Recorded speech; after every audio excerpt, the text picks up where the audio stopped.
तो ठाकुर जी जीवन में आएंगे तो क्या होगा? सबसे पहला, संग्रह का मन नहीं होगा, लुटाने का मन होगा। ठाकुर जी जीवन में आएंगे तो क्या होगा? दोष दिखने बंद होंगे, गुण दिखने प्रारंभ होंगे। ठाकुर जी जीवन में आएंगे तो क्या होगा? कौन, कोई चिल्ला रहे हैं वहां पे, उनको कह दो धीरे बोलें थोड़े। ठाकुर जी जीवन में आएंगे तो क्या होगा? मौन रहना प्रारंभ कर दोगे। और एक अंतिम बात बता दूं, ठाकुर जी जीवन में आएंगे तो क्या होगा? नेत्र अत्याधिक सजल ही रहेंगे, नेत्र सूखे नहीं रहेंगे। उनसे जल की वृष्टि, छोटे मतलब किसी व्यक्ति की सामान्य प्रेम बात भी अगर आपने सुन ली, छोटे छोटे बालक ने आकर के ये भी कह दिया मैं तो रात में मां को याद कर रहा था, आप उतना सुन के रो जाओगे। भावुकता चित्त में बहुत ज्यादा आ जाएगी।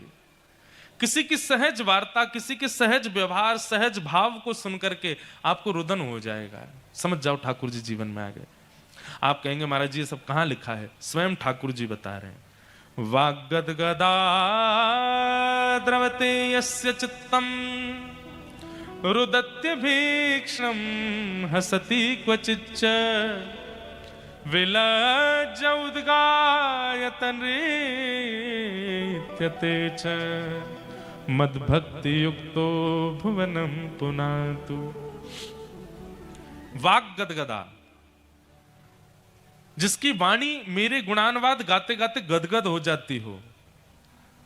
द्रवते यस्य चित्तम, जिसका हृदय बहुत द्रवित रहता हो, और इतना द्रवित होता हो कि किसी अन्य की सीधेपन, भोलेपन या सहज वार्ता पर उसके नेत्रों से अश्रुपात होने लग जाता हो। सामान्य सी बात पर हंसी आ जाती हो, मतलब कोई बहुत बड़ा जोक मारने की जरूरत नहीं है, सामान्य सी बात कह दो वो हंस जाते हैं, मुस्कुरा जाते हैं।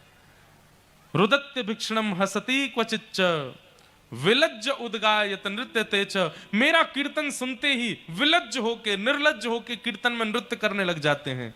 मद भक्ति युक्तो, मेरे भक्ति से युक्त है। मद भक्ति युक्तो भुवनम पुनातु। इसलिए ठाकुर जी जीवन में आएंगे तो ये सारे लक्षण आने लगेंगे। उनमें सबसे पहला है संग्रह वृत्ति नष्ट होना। दो प्रकार के लोभ होते हैं, लोभ। और आपको पता है पाप के बाप का नाम क्या है? लोभ। पाप के पिताजी का नाम है लोभ।